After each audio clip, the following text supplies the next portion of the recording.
Good afternoon. I'm just going to take a moment to address the Prime Minister's comments on anti-Semitism last night in Toronto. I think that the Prime Minister had a monumental opportunity that he failed spectacularly at to assure Jewish Canadians and Canadians who look to their Prime Minister for moral clarity and leadership on the scourge of anti-Semitism that his government has presided over, fueled and funded for the better part of 3 years. And what that community got yesterday in a small room full of liberal-friendly donors in a synagogue in Toronto, he got the Prime Minister talking right over them, offering absolutely no concrete measures. The thing that he did offer was a council now headed by the very same Minister of Heritage who presided over funding anti-Semitism in his own department with people like Laith Marouf.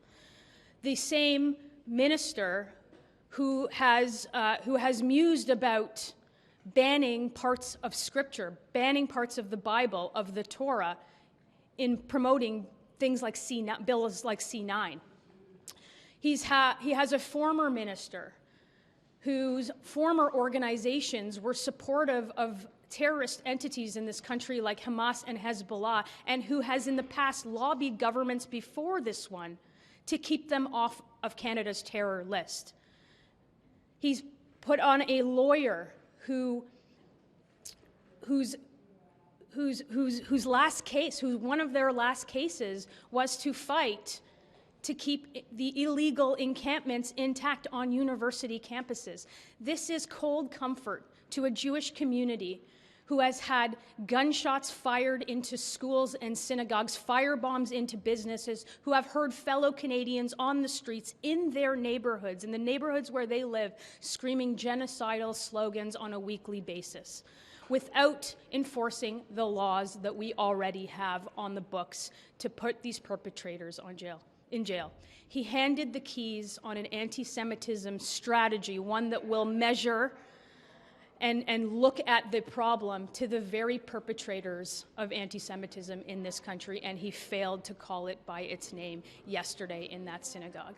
I don't think there is a single Canadian or single Jewish Canadian who feels safer today than they did yesterday before the Prime Minister made his remarks. Thank you. What do you hope Minister LeBlanc accomplishes in Washington today? Look, I hope that he accomplishes anything, and I hope that they tell that to the Canadian people.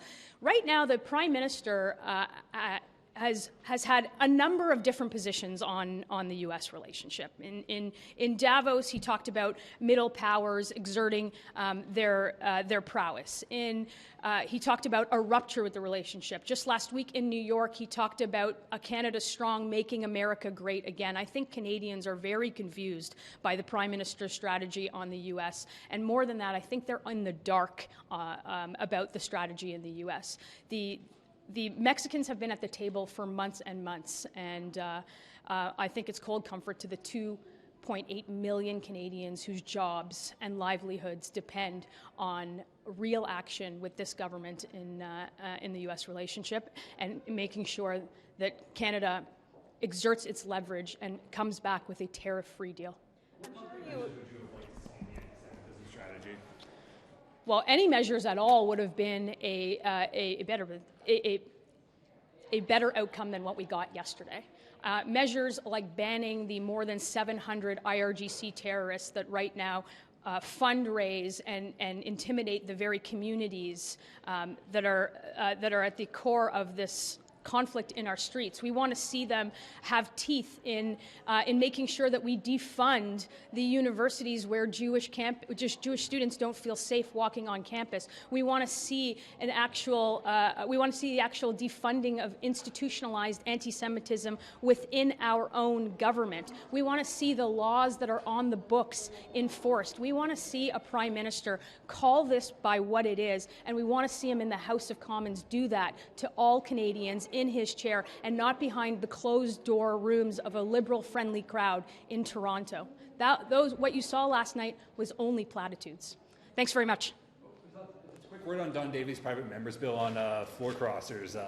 He wants to bring forward legislation that pretty much mirrors NDP policy, saying people would have to sit as independents and then run in a by-election or a general election under a new party banner instead of just being able to cross the floor unilaterally. Have you had a chance to look at the legislation, and just what do you think of the general idea of changing the rules? I haven't seen. I haven't seen the legislation. I assume that he brought it to the House today. So we'll certainly take a look at that and the details. Look, in principle, accountability is key for those electors who send you here. The thousands and thousands of voters who make sure that their vote counts in the House of Commons. We'll take a look at that legislation. We'll take a look at a number of different options to make sure that voters have accountability for the members that they elected in the party that they elected them in. Thanks. I think a speech that explains to the Canadian population that an attack on Jewish community is an attack on all of us is incredibly important. I think a speech that reminds Canadians that Jews have disproportionately contributed to this country and to exclude Jews from public spaces, from hospitals that have their names on it because they have built them, from schools that they have set up, is unconscionable, and I think it will help. I think the actions coming out of this, the most important thing is when the Combating Hate Act becomes law, we need to have a federal provincial roundtable on public safety and justice, as Gary and Andesangre committed to at the Public Safety Committee, where we bring together all lawmakers from across the country in public safety and justice to explain how this bill is supposed to be enforced to police of all levels and have them properly trained. That's really important. So I think it was a great start. Do you have insight why he made this speech now? Why yesterday? Do you know what's driving that? I mean, I think it's the indisputable fact that Jews are the subject of 70% of religious-based hate crimes and make up 1.2% of the population. I think it's risen to a level where, although he said this before, it needed to be said to a national audience. The audience wasn't the Jewish community at Holy Blossom or even the national Jewish community, although that was part of it. It was the Canadian population, and the caucus has been, very, very clear. We want to make that message get out that what's happening now needs to end. Have your constituents responded to you since hearing the speech, or what do they make of it? I need to have more dialogue with them. I mean, I've gotten a lot of emails since the speech, and I sent it out to people last night. But so far, it's only been a select group. I think generally the response has been fairly positive. I mean, I don't know that it's everything in one speech that everybody would have wanted, but I think the response is it's a good start, it's a good framework. And certainly the message to Canadians, because anti-Semitism is not going to be conquered because we pass a law.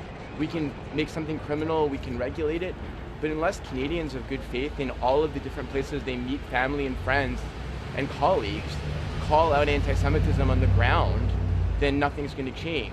It needs to be family members and friends and colleagues that say, hey, what you're doing is wrong, not just government. Thank you so much. Monsieur Housefather, juste une question sur la loi sur la clarté. Vous avez suivi le dossier, j'imagine. Qu'est-ce que vous pensez de la position de votre gouvernement? Ça va à l'encontre de l'Assemblée nationale. Tous les partis à Québec sont contre cette C'est une loi depuis 25 ans. On va suivre la loi fédérale. Okay, merci.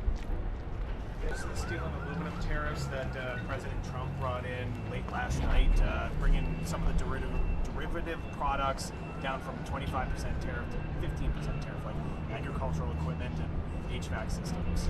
It's being from a steel town, as you say, Marie, it's, the tariffs affect us terribly. And, we just had an announcement, good news at Tenaris, over $70 million to maintain 811 jobs in the face of these 50% tariffs on steel. But it's also going to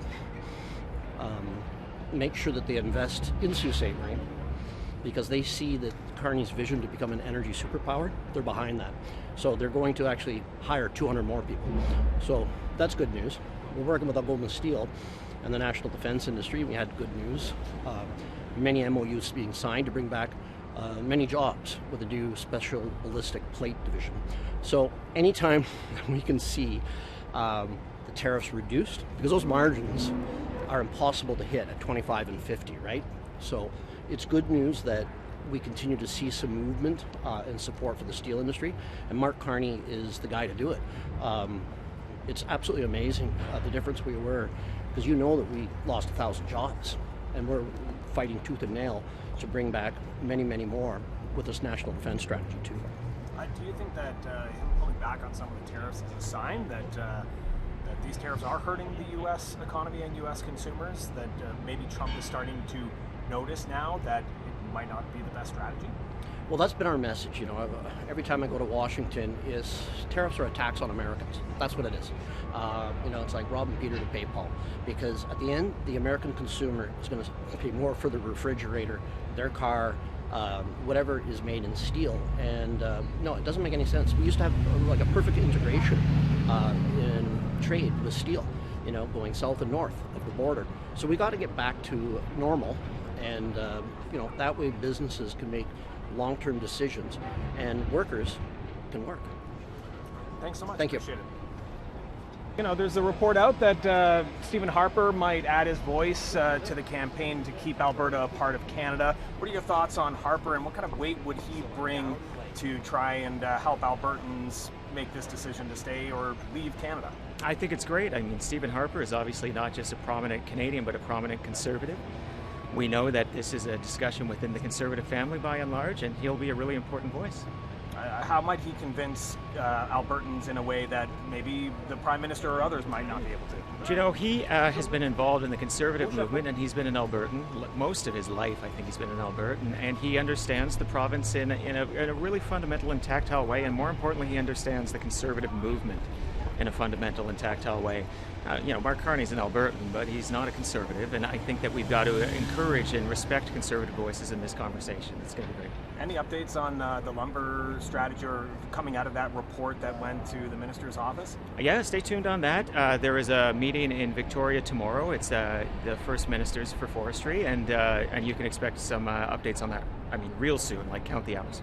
And if Stephen Harper campaigns for his relative opposing you in Calgary Fed, I mean, I'd be less enthused about that, but you know what? There are things a lot more important than your seat in Parliament, and our country is one of them. excellent. Thanks. Cheers. Stephen Harper joining the United Canada campaign in Alberta. Who? Stephen Harper, a former Prime Minister. Well, he of said course. what would he bring to the debate, and what would he say to Alberta? He's a former Prime Minister of Canada. He's a prominent Canadian. He always fights for Canada to be united, and he's, of course, a proud Albertan. Do you support the Bloc's bill to repeal the Clarity Act? I did not read it. But do you have any thoughts I'm not on going it? to be able to comment. Should the Clarity Act be intact, though? I'm not going to comment. You don't know? I haven't read it. Okay. Thanks. Clarity Act be gone as well. I haven't heard anything like that at all. Yeah. So that's new, and no, I would say that's a hard no. At this point in time, I think we need some clarity about how we actually govern this country, and that's what we're all striving for. So let's work towards that and make sure we get rid of the uncertainty that's put us where we are right now. So you're in favor of keeping the Clarity Act intact? Right now, we're just looking at how we actually get through this situation, but you know that. There's nobody's brought up anything about the Clarity Act for us at this point in time. You're the first person that's put it on that table, so don't expect me to respond to something right out of the blue like that. Thank you very much. Okay? Thanks.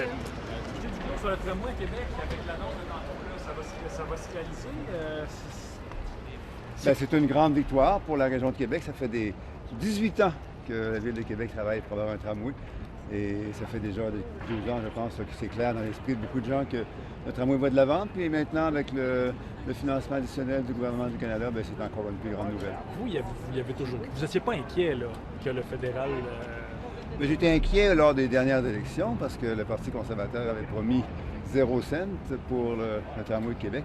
Mais évidemment, les choses ont bien tourné. Puis, depuis déjà plusieurs mois, les travaux sont en cours. La Ville de Québec fait un très bon travail.